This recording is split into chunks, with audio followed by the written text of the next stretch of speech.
কাছে নাই মানুষ বলে আমার কোনো মূল্য। সারা জীবন ভাবলাম তারে স্বর্গ সমতুল্য।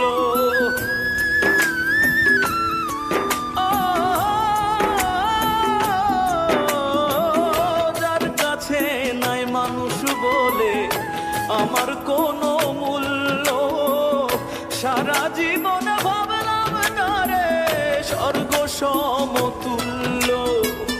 নিজের ক্ষতি করলাম নিজে,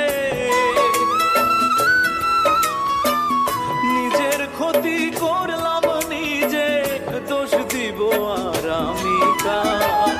নিজেই তো নিজের প্রতি করলাম বিচার, আমি নিজেই তো